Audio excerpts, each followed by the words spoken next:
السلام عليكم ورحمة الله وبركاته. قبل ما نبدأ الكلام نسمي بالرحمن. بسم الله الرحمن الرحيم. النهاردة قررنا نعمل مع بعض أكلة طويلة وصعبة شوية. يلا بينا نشوف. هنعمل كوارع. أنا غاسلة الكوارع في دقيق وملح وليمون ونقعاها حلو جدا، وبعدين طلعتها حطيتها في مصفى وعصرت عليها ليمونه.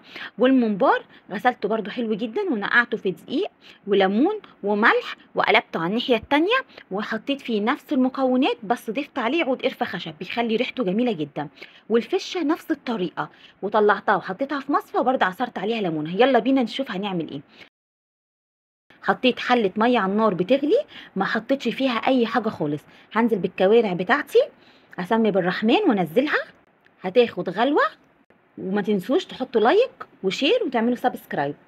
الكوارع هتاخد غلوه كويسه جدا في الميه دي، انا مش حاطه فيها اي حاجه خالص. والحله التانية هقول لكم هنعمل فيها ايه. دي برضو حله ميه بتغلي، نزلت فيها ببصلتين مقطعاهم مكعبات وفصين من الثوم. الثوم يا جماعه في الشوربه حلو جدا جدا، سواء شوربه اللحمه او شوربه الفراخ او شوربه الكوارع. وهنزل بالتوابل بتاعتي، معلقه من الكزبره الناشفه وفصين من الحبهان ومكعب مرقه لحمه ومعلقه من الفلفل الاسمر. وهنزل بتاتش بسيط، التاتش ده من عندي انا. ان شاء الله هتجربوه وان شاء الله هيعجبكم وهتتبسطوا بيه جدا جدا جدا. هو ايه؟ ليمونه. انا بنزل بليمونه، ايوه هعصر ليمونه وانزل بيها. ليه؟ هقول لكم عشان لما نيجي نكشف عن الكوارع ونشوفها ما نتضايقش من ريحتها، ونيجي نشرب شوربتها نلاقيها جميله. يلا بينا نشوف هنعمل ايه. دلوقتي معايا الخضار بتاع الممبار، عباره عن ايه؟ 4 حبايات من الطماطم، و4 بصلات مقطعاهم مكعبات، و4 قرون فلفل رومي، وقرن فلفل حامي. هديهم ضربه في الكبه، بس انا عايزاهم ياخدوا ضربه ايه؟ خشنه ولا ناعمه؟ اكيد خشنه. هقول لكم ليه. عشان هنزل بالخضار بتاعي ده كله على الخضره اللي انا مقطعاها. انا مقطعه 2 كزبره و2 بقدونس و2 شبت. الكميه دي بتكفي كيلو ممبار. الكميه اللي انا مقطعاها. وليه اديت الخليط بتاعي ضربه خشنه؟ عشان خاطر لما اجي احشي الممبار ما ينزلش سوائل ويتعبني جدا وانا بحشيه. ودلوقتي انا كنت ناقعه كيلو رز، عشان كيلو الممبار بياخد كيلو رز بالظبط. نقعته حلو جدا وهنزل بيه على الخليط بتاعي، وهوريكم هنعمل ايه دلوقتي. هنزل ب4 معالق من الصلصه بتاعت البرطمانات عشان بتديه تماسك وقوام حلو جدا، بتخليه حلو قوي. وهنزل بالتوابل بتاعتي، بابريكا وفلفل اسمر وكمون و7 بهارات وشطه. وهقلبهم حلو جدا مع الخليط ده. بس قبل ما اقلبها هحط ايه؟ هحط فنجان من الزيت، فنجان كامل من الزيت. وهقلب الخليط بتاعي ده كويس قوي مع بعضه. ويلا بينا نشوف الكوارع اخبارها ايه. اهي الكوارع بعد ما خدت قعدت على النار حوالي اول مره حوالي بالظبط 10 دقايق، صفتها وهنشوف هنعمل ايه فيها. ودلوقتي هنكشف عن الحله التانية اللي انا حطيت فيها التوابل بتاعتي، وهنزل بالكوارع. بسم الله.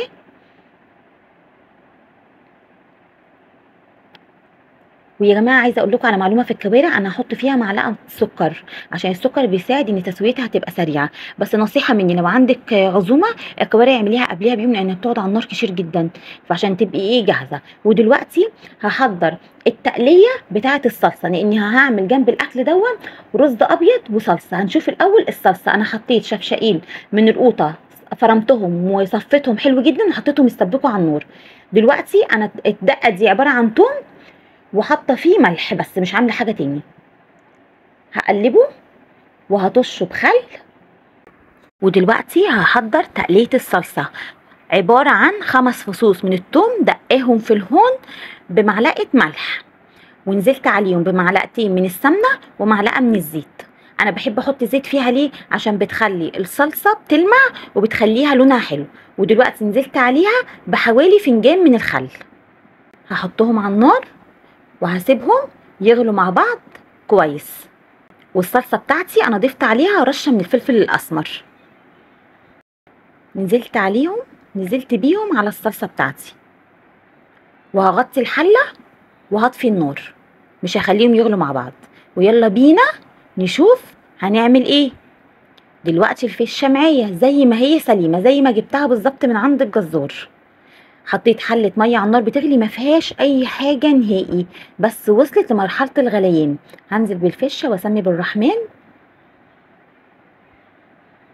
وان شاء الله ان شاء الله الاكل يعجبكم. اهم حاجه في الموضوع الاكل يكون نظيف جدا جدا جدا في غسيله. هتقعد على النار بالظبط حوالي 12 دقيقه. ودلوقتي طبعا الاكله دي لازم رز ابيض. هنزل بفنجان من الزيت ومعلقتين من السمنه،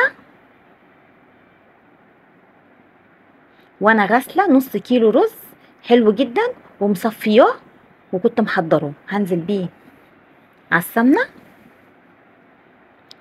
وهنزل بمعلقه ملح، هشوحهم حلو جدا مع بعض.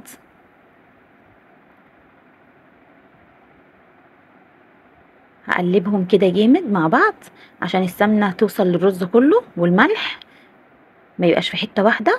وانا محضره كوبايتين ميه سخنه، نزلت اهو بيهم ومش هغطيه دلوقتي غير لما ياخد اول غلوه، واول ما يتشرب هوطي عليه. الفشه خلاص اهي جاهزه، هحطها في مصفى. بسم الله.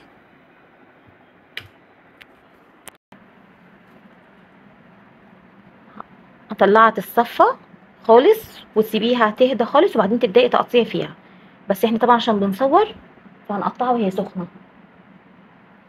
طبعا قطعيها حسب ما انت ما بتحبي، بس انا بحب اقطعها صغيره لان الفشه مش زي الكبده، يعني هي بتندغ، فلما تبقى حتت صغيره الاولاد هيعرفوا يعني ياكلوها. ودلوقتي هنزل بطاسه على النار، هحط فيها معلقتين سمنه ومعلقتين زيت هيتقطعوا حلو، وهقوم نازله بالفشه اهو زي ما انتم شايفين يا جماعه. بسم الله، اهي متقطعه حتت صغيره، والزيت يتقدح حلو جدا مع السمنه عشان اول ما انزل بالفشه ياخد صدمه. ما اجيش انزل وهو عارفين لو نزلتوا بيها وهي الزيت مش مقدوح حلو هتفضل تنزل في سوائل وفي ميه وهتبقي انت متضايقه منها، لكن لو الزيت سخن والسمنه هتبقى جميله جدا معاكي. ونفضل نقلبها عشان خاطر تاخد صدمه لما لونها كله يبقى بني. دلوقتي انا معليه العين على فكره، انا مش هوطي خالص دلوقتي البوتاجاز، العين عاليه خالص.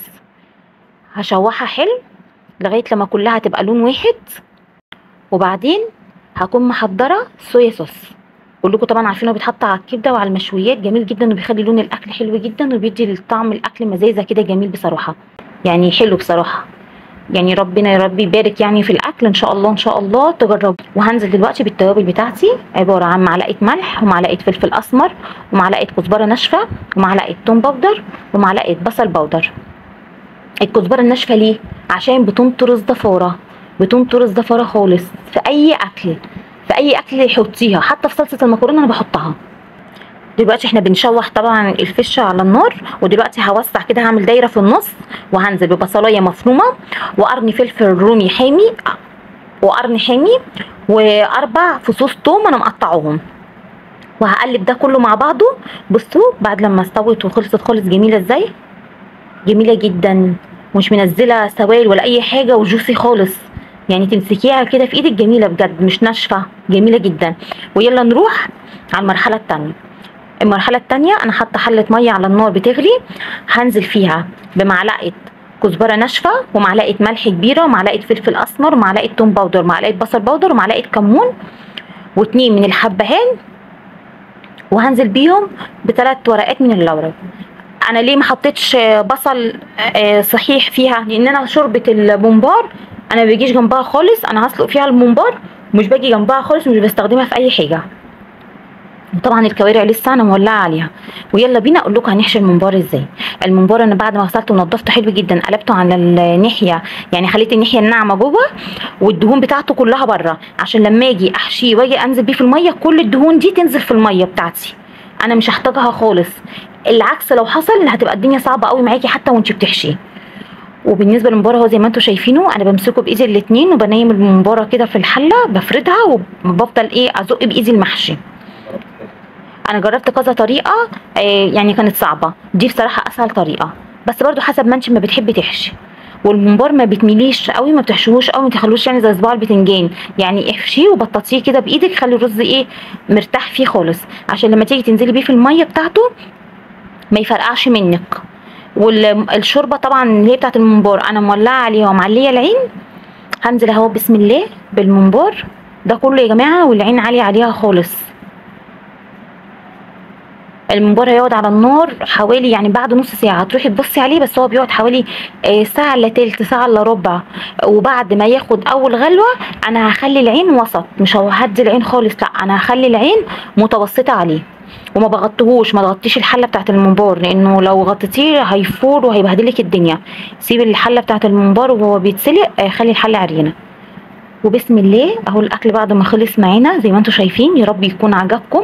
والله يا جماعه ريحته جميله جميله جميله، ان شاء الله يعجبكم، وان شاء الله تشتركوا معانا في القناه ان شاء الله. والسلام عليكم ورحمه الله وبركاته. ما تنسوش تدوسوا لايك وشير.